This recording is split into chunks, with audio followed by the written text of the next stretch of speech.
Rachel from Key Delights, and I am here at Stuart Country Day School, where I've been since preschool, literally 2004, and I will be interviewing some teachers and administrators. Hello, I'm Rachel Bierman from Key Delights, and here we are at Stuart Country Day School, an all-girls private school in Princeton, New Jersey. I'm here with Dr. Patty Fagan, the head of the whole school. Tell us about yourself. Well, actually, I've been at Stuart now for 6 years. I came from Stuart from a Sacred Heart School in St. Louis, Missouri, where I was the division head for grades 7 through 12. Obviously there I fell in love with the Sacred Heart philosophy, and when the headship opened up here at Stuart, I applied and was thrilled to death to be accepted as the new head of school, actually the first lay head of school as well. So it's been a wonderful 6 years. Tell us, what's especially unique about Stuart? Well, Stuart is the only independent all-girls school in the Princeton area. We're very excited to have a very special niche that we offer for girls, and from age 4 all the way up to age 18, to have that opportunity to really to determine who they are as people, to find their voice, to develop that confidence, that competency, and that sense of self that only can come in an all-girls setting. And any unique programs Stuart offers? Yes, absolutely. One of the things that we're proudest about in Stuart is that we're always asking ourselves the question, what will help girls lead into the future? And so we're always analyzing our program to decide what do we need to offer to ensure that girls can lead. And so some of the programs that we have currently in place that we think are really doing a good job with that is our STEM program, which is science, technology, engineering, and math, our Stuart Institute for Finance and Economics, and our Leadership Institute. The thing that we're excited about with STEM is that what we've learned in our research, that it's really important for girls to be excited and interested in science and math and technology from a very young age. And so we really begin that initiative as young as with our 3-year-olds. We have a STEM specialist in the lower school, and then we have a director of STEM in the middle and upper school as well. So we feel like we are really teeing girls up for great success in that area by keeping it fun, engaging, and really working on a growth mindset throughout it. And tell us more about the leadership. The Leadership Institute is really a fantastic opportunity for us to capitalize on something we really think we've been doing for a very long time. We started at a very young age instilling in our girls the sense that they have a right to be on the stage, to express themselves from as little as the youngsters in our 2-year-old program who do Star of the Week, who stand up in front of the entire class with a pointer and talk about their life thus far, which is hysterical and a great opportunity. But then all the way through from lower, middle to upper, where in the upper school level we have specific coursework around understanding leadership styles, on collaboration, on team building, bringing in outside speakers, women who have had extensive training in leadership, who come and talk to our girls about what it's like to lead and particular styles that are most effective. Thank you. You're welcome. Hello, I'm here with Dr. Anna Tazelaar, coordinator of Service of Learning and Campus Ministry, and Sonia, a sophomore, and Jen, who's a senior at Stuart. Now, tell me, why is community service so important here at Stuart, and how is how making it mandatory makes it affect our lives?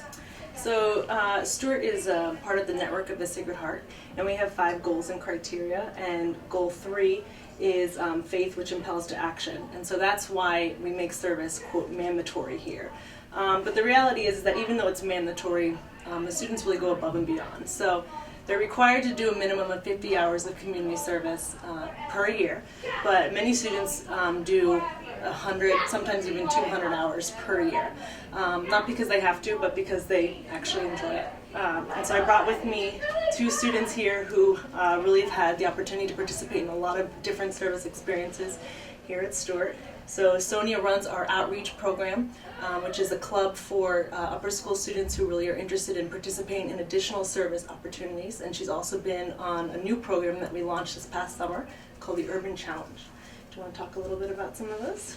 Sure. So as Dr. Tazelaar mentioned, I'm a co-head of the outreach committee, and what we do there is we organize different school events. So we organize the Thanksgiving food drive, different trips to other soup kitchens like Loaves and Fishes, and we recently finished a fundraiser for Haitian and Syrian refugees. So we really try to bring the community together through service. And then Urban Challenge, which Dr. Tazelaar also mentioned, is a cultural immersion service experience in Camden, New Jersey, which we went to for the first time last year. And it was a really incredible experience, not only to help a community so close to us and contribute to that community, but also to learn more about ourselves and experience a more personal journey as well. Thank you.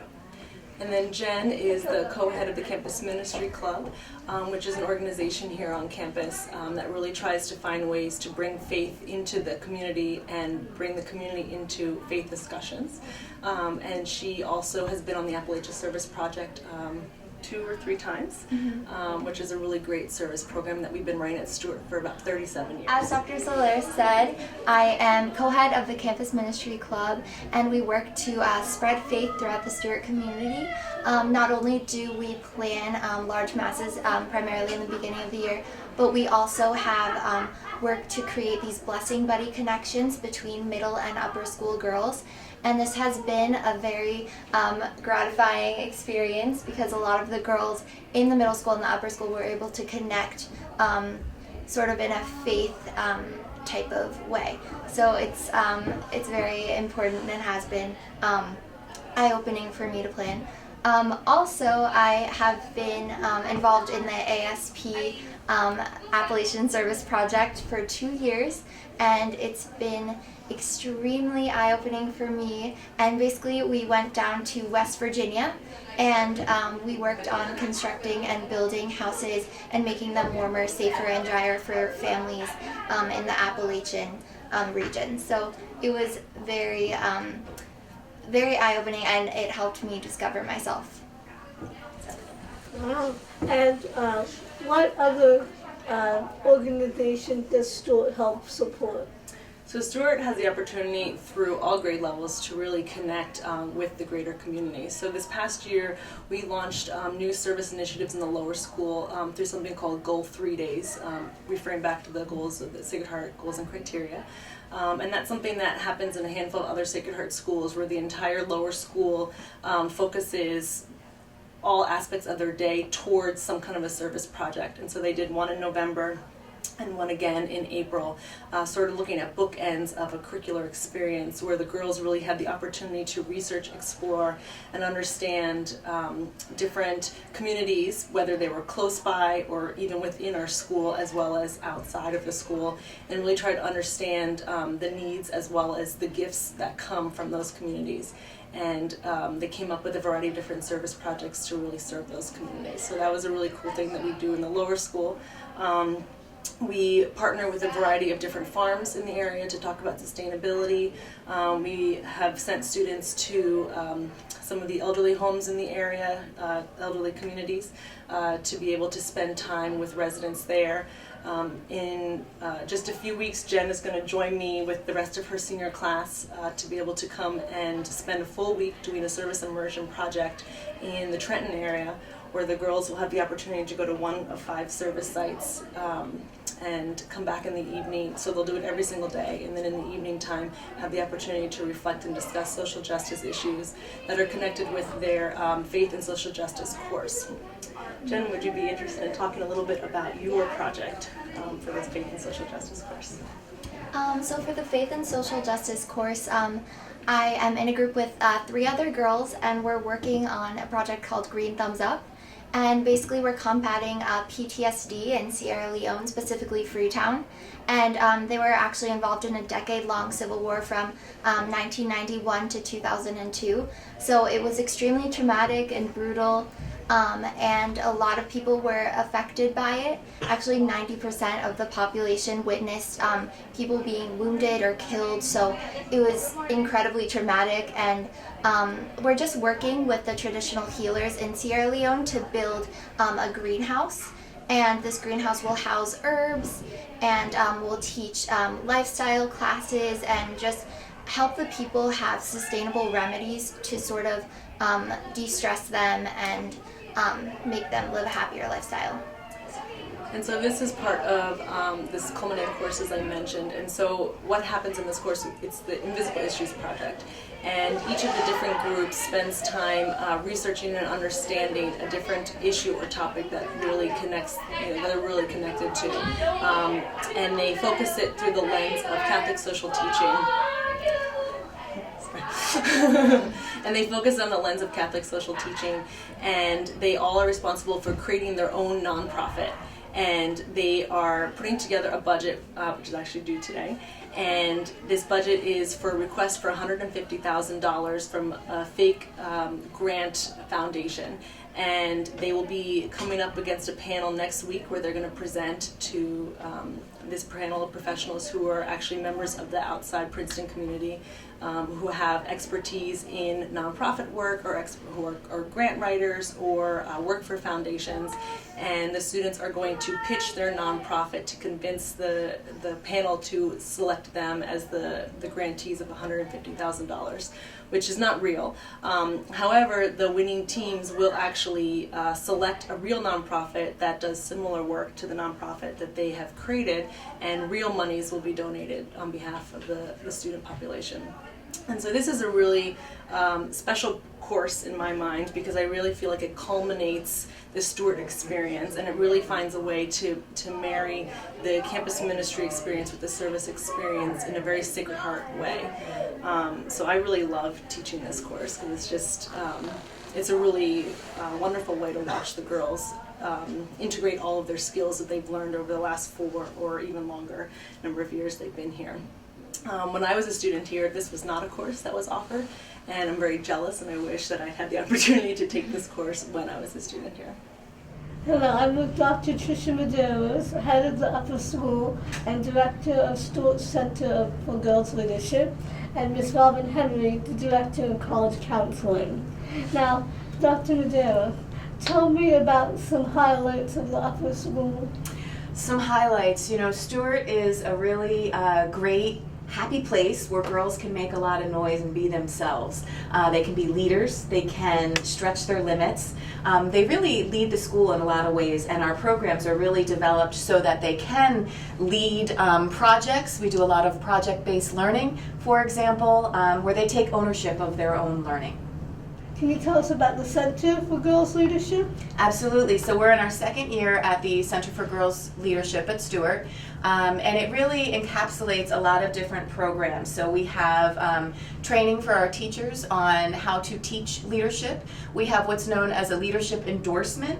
So a student starting as a freshman can take a certain number of courses along the way. They can do a junior project and a senior final capstone project as well, and on their diploma they get stamped that they've really completed this leadership endorsement, which is almost like a minor in college, if you will. And Ms. Henry, you were part of college admission in Princeton, and now you are here helping girls apply to college.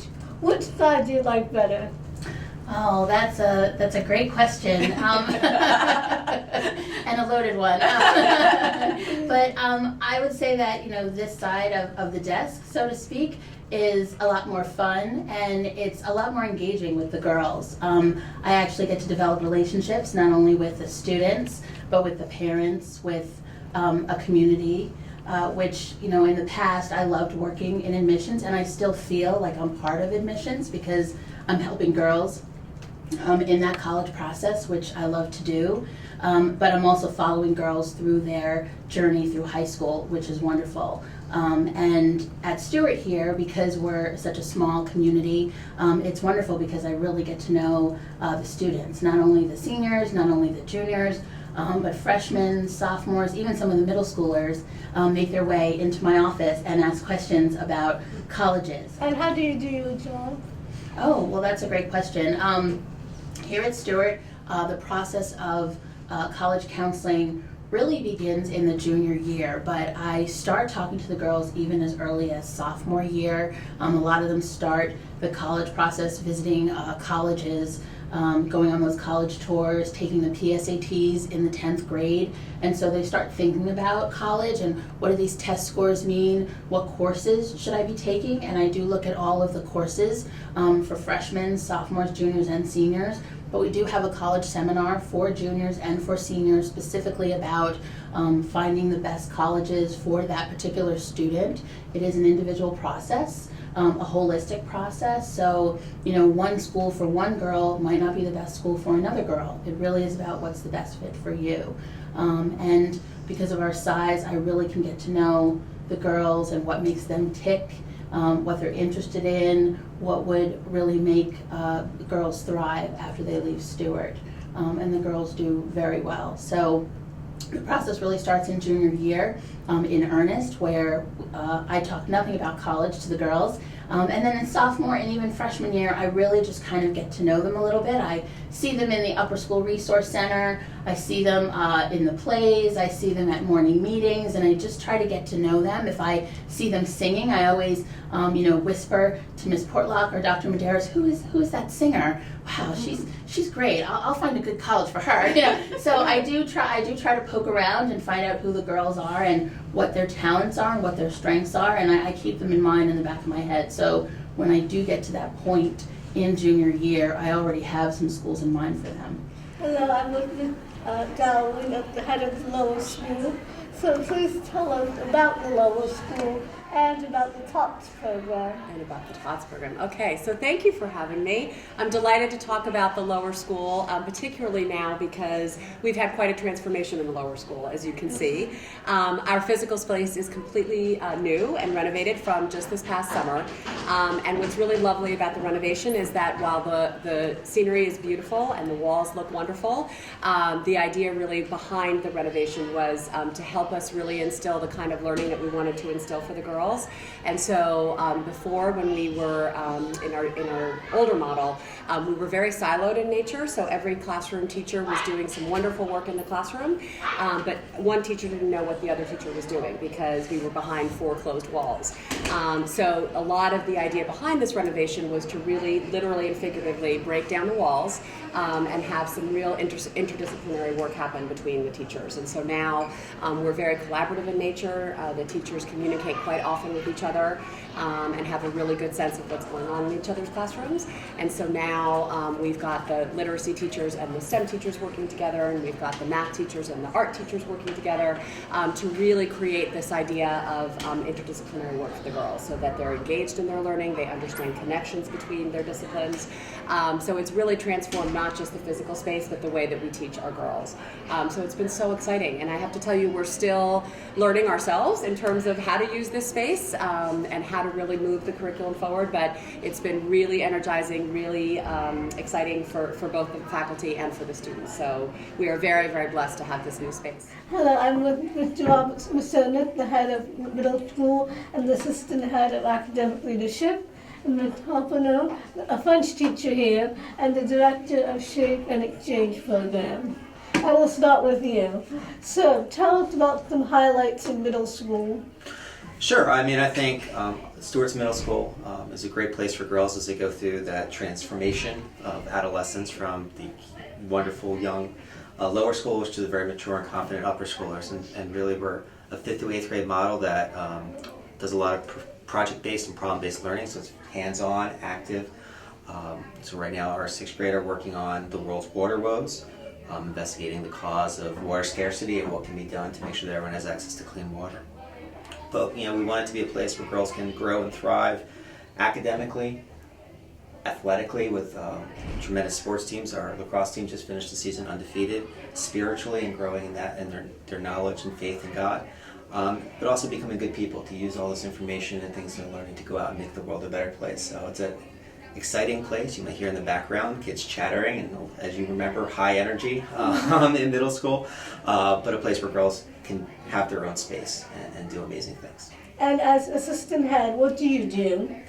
Okay, a lot of paperwork. Now, as assistant head, I work with the fellow division heads as a team, an academic team, and we try to set out kind of very strategic goals for the academic side of the building. Where is the school heading 5-10 years down the road?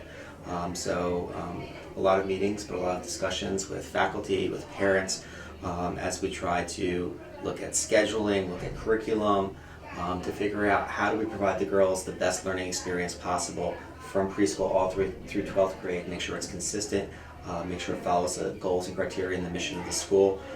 So it's a lot of discussion, a lot of thought, because education, just like the world, is changing extremely quickly with technology and all the other avenues that are being open to us, and we want to make sure that we're doing the best for each and every girl in the building. And so I take a little bit of a point there, but collaborate with the team to make sure that we're pushing in that direction. Thank you. Now, let's have a look. What is the importance of learning another language?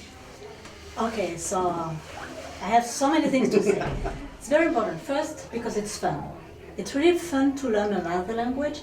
It's fun to to have that feeling of being able to communicate with another language that is not your mother tongue.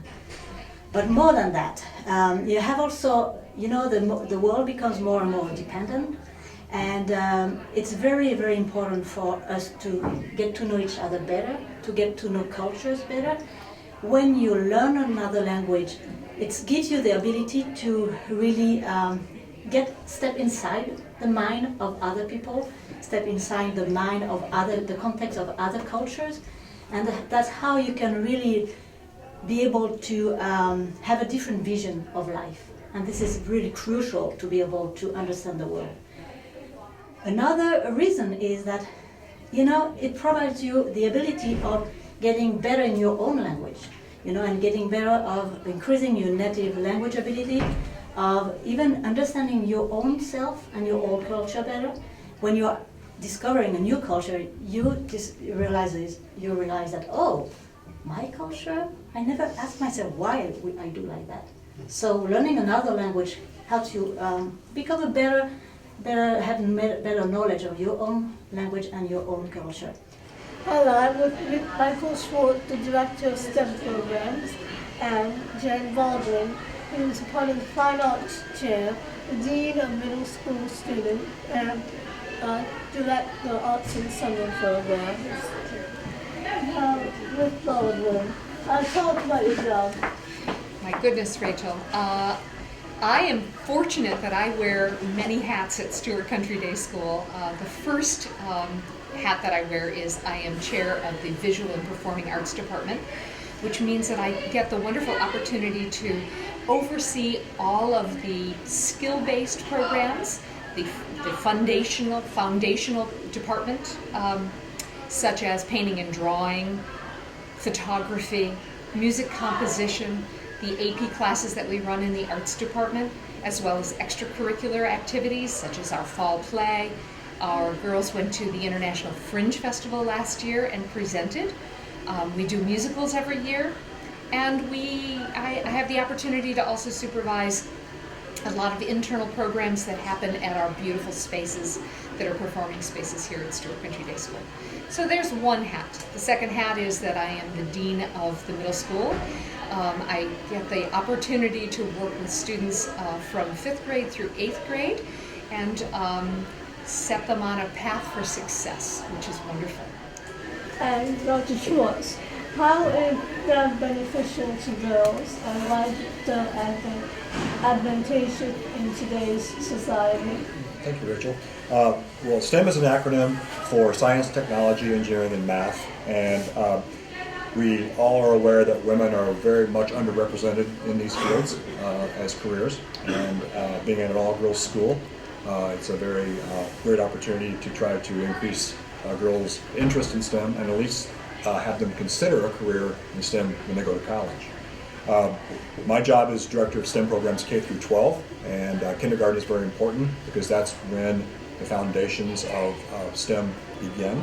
So we start very early with robotics, inquiry-based learning in the lower school. We actually have kindergarten through 4th grade actually has STEM class, which is very unusual for independent schools. And then as we progress into the middle and upper school, we give all kinds of opportunities to integrate those 4 disciplines. We use technology in all our classrooms, a lot of engineering design processes. We try to integrate math into everything that we do. And of course science. We have a robust science program, which is very beneficial for girls. I'd love to jump in on that as well. The arts department is very fortunate that we have the opportunity to collaborate with STEM in many ways. We offer many design-based classes, such as graphic design, architecture, photography, cinematography. So we're using all of the wonderful opportunities that we have with STEM to also be imaginative, creative problem solvers, and inquiry-based learning as in our design classes as well. So we're very fortunate that we work together. Right, yes. Hello, I'm here with Mr. Leith, the Director of Athletics, and Priscilla and Tori. Tell us, what's so important about athletics in Stuart? Well, I think that athletics provide the perfect context for being successful in the real world. You have hard work, leadership, teamwork, diversity, and those are all essential building blocks for being successful. And those are something that they're going to carry over, again, into the real world. They're also really fun, too. And what do you like about sports here at Stuart? I really like sports at Stuart because it's a nice outlet after like going to school all day. You can like really get like your energy out and like have fun with like the girls that you go to school with. And I think that it helps us like hang out more with some people that we like might not see in classes. So it just adds that like the extra time just to hang out and just do something fun. And why are sports so important, especially here in America? I think the sports are important globally.